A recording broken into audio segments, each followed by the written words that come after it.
Over the past several years, it's undeniable that fans have been walking away from NBA basketball for a variety of reasons, whether it's the style of play, whether it's the players themselves, or quite frankly, whether the NBA pushed people away with their desire to continue to go hard into the political realm when so many fans are just there for basketball. And you had a glimmer of hope in the first round of this NBA playoffs with a lot of great matchups, a lot of great series, and the NBA actually saw a boost in the first round when it came to ratings. Unfortunately for them, at least in the NBA's mind, for massive ratings, if there was one matchup they probably would have said, please don't give us this from a ratings perspective, it would have been Pacers and OKC. Despite the fact that the OKC Thunder, they have Shai Gilgeous-Alexander, who is the MVP, and the Indiana Pacers, one of the most exciting teams to watch in basketball because these are two small market teams. The names are just not big draws. However, whatever the ratings are going to be for this, however many fans have given up and walked away, if you do like basketball and you like the storylines, you like fresh blood, this might be the series for you, and it got off to a hot start last night in what looked like would be a dominating performance by the Oklahoma City Thunder, up, I think, 13 points with, 8-9 minutes left. They basically controlled the entire game. But the Indiana Pacers do what the Indiana Pacers have been doing all season long, and specifically, that man right there, Tyrese Haliburton. As we've seen now, 4 times in this playoffs, each one in each series, a massive clutch shot to win the game for the Indiana Pacers. And you got the Pacers there, frame it. We're going to go through this entire thing, but it is wild once again to see the cardiac Indiana Pacers never give up. And it's refreshing if you like basketball because it's not just, all right, hand the ball to Shai Gilgeous-Alexander and let him go. Hey, hand the ball to Jalen Brunson, hand the ball to... No, it is a team. Everybody is contributing. Whether it's Nesmith, whether it's Nembhard, whether it's Siakam, or of course, seemingly when everything's on the line, it's Tyrese Haliburton. But this is what we saw after the MVP, Shai Gilgeous-Alexander, missed a shot that would have pushed the lead up to 3. He misses it. Bricks it. Pacers get the rebound. Do not call a timeout. They said, we know what we want to do. We've got our guy. And Tyrese Haliburton, again, just like he's done all season long, delivers in the clutch. Chance to win it. Final seconds, no fouls to give. Haliburton looking. Haliburton driving, pulls up, jump shot. It's good! It's good! With 0.3 seconds left on the clock. This is the only time the Pacers led throughout the entire game. They were down, again, 15, 13 points. They were down 9 points with less than 3 minutes to go. But this is a Pacers team that doesn't give up. They feel comfortable when they're in that situation.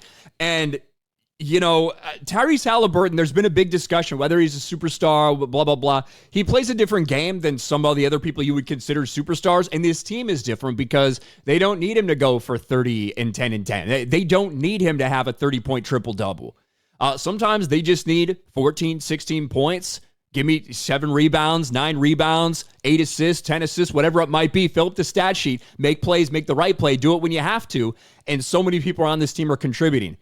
But there's no doubt when it's all on the line, it comes down to Tyrese Haliburton. Look at these games. These are just in the playoffs. The Pacers have won these games. Milwaukee down 7 with 35 left. Cleveland down 7 with 46 left. New York down 9 with 52 seconds left. And of course, in this game, we had never seen a team that was trailing by 9 points by this time win in the NBA Finals like this. Pacers are the first ones. And they do it despite being down 9 with 2 minutes and 30 seconds left. This is just what Tyrese Haliburton has done. I want to walk you through the playoff game winners. I think he's 13 for 15 on this season when they're losing or tied for a go-ahead shot in the last 5 seconds this season. Insane clutch gene. Watch this against Milwaukee. Haliburton, 5 seconds, 4 seconds. Haliburton for the lead. That's in the Milwaukee series. What about the Cleveland series? What does he do in the Cleveland series? Let's make sure we get that step back in there. Have a timeout. Carlisle's going to let him play. Haliburton steps back and hits. That was to put him up with 1 second left. And we know what happened in the Knicks series. We all watched this. This was insane. The way this ball bounces off the rim to force overtime. Haliburton. He'll take it. He'll backpedal a 3 for the win. And... Oh! He got it! with the choke. And then, of course, what we just witnessed last night. This is not a matchup that will draw general audiences because of the names, because of the teams. And I'm sure it's not what the NBA wants from that perspective. I do have hope that it's going to be a good series, a competitive series. I love that Indiana stole game 1 at OKC, that they silenced that crowd, that they stunned them with that comeback. And as a fan of basketball, as somebody who likes watching basketball and the way the Pacers are playing, I think it's great. I think it's great to have some fresh blood in there. But unfortunately, you can't deny when it comes to the ratings, this is probably not going to do it for the NBA. But really, they're the ones that have done this to themselves. All you can do is appreciate great plays when you see them, just like Tyrese Haliburton last night. What do you guys think? Let me know in the comments section below. Smash the like button, subscribe to the channel, ring the bell for notifications, share this video out there, and I'll talk to you later.